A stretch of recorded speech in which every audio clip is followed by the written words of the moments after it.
Hello Technolovers! Setiap mobil pengeluaran baru lazimnya diperkenalkan pada publik dengan segala spesifikasi yang dimiliki. Tapi ada yang beda dari mobil-mobil berikut. Wujudnya seolah jadi pajangan semata di sebuah showroom dan terbengkalai begitu saja sejak puluhan tahun lamanya. Tak usah menunggu lama, inilah deretan mobil baru Toyota yang tidak pernah keluar showroom. Namun sebelum lanjut, tekan subscribe dan aktifkan lonceng notifikasimu dulu agar kamu tak ketinggalan informasi menarik lainnya dari channel Teknologi Populer.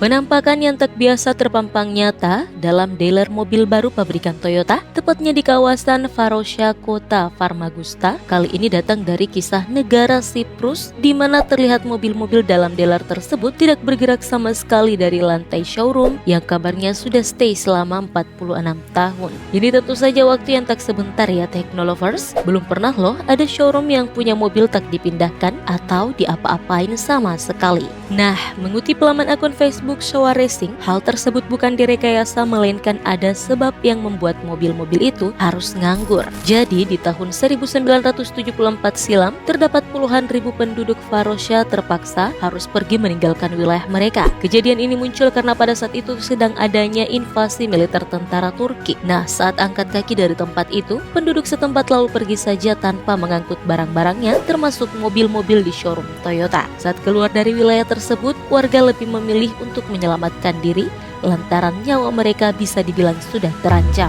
Jika kita melihat dalam showroom tersebut, ada banyak mobil baru Toyota keluaran tahun 1970-an seperti Corolla generasi kedua, Corona generasi kelima, Carina generasi pertama, Celica generasi pertama, dan model-model lainnya yang juga terparkir berjejeran di lantai showroom tersebut. Dan bukan itu saja loh Technolovers, ratusan mobil lainnya pun terlihat masih dijejerkan rapi di area bengkel maupun gudang penyimpanan barang. Berbicara barang sudah lama diabaikan, jelas dong kondisinya sudah tak layak pakai. Terbukti dari fisik mobil-mobil tersebut tampak sangat kotor dan rusak parah. Pasalnya, hingga tahun 2020, Varosha masih dalam keadaan tak berpenghuni dan tetap dikosongkan layaknya kota tua yang angker. Sejak peristiwa peperangan itu, kawasan ini memang sudah ditinggalkan hingga berganti tahun demi tahun dan akhirnya bangunan-bangunan yang berderet mulai usang dan sepanjang jalan juga ditumbuhi tumbuhan liar. Namun meski dikosongkan bukan berarti dibiarkan tanpa pengawasan. Anehnya nih ya, walaupun sudah lama tidak ditinggali, kota Varosha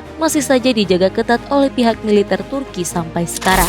Jangankan orang baru, warga negara Siprus pun tetap dilarang masuk kota tersebut tanpa izin resmi.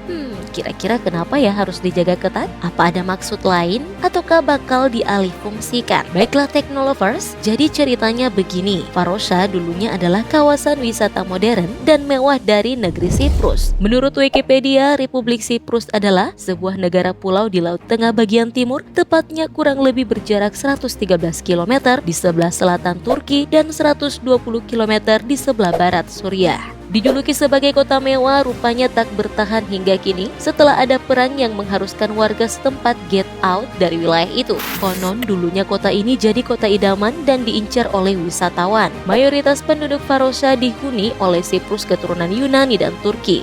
Namun karena seringnya terjadi perselisihan antar etnis demi perebutan kekuasaan, terjadilah hal yang tidak diinginkan. Tahun 1974, pemerintah nasionalis adalah Yunani, maka di bawah kekuasaannya, mereka memperluas wilayah ke Siprus. Di sisi lain, Turki tak mau kalah, mereka pun menginvasi Siprus. Singkat cerita, setelah perang pecah, sebanyak 39.000 warga menyelamatkan diri tanpa membawa apapun dari kota itu. Alih-alih ingin mengambil alih wilayah, invasi yang dilakukan Turki malah dianggap sebagai pendudukan ilegal oleh PBB dan Uni Eropa. Kemudian PBB menandai kota ini sebagai wilayah terlarang yang harus dijaga alias diklaim sebagai zona militer. Itulah mengapa hingga kini tidak ada satupun yang bisa menetap di sana. Dan apa boleh buat, mobil-mobil Toyota pun harus jadi korban peperangan ini. Duh, miris juga ya Technolovers.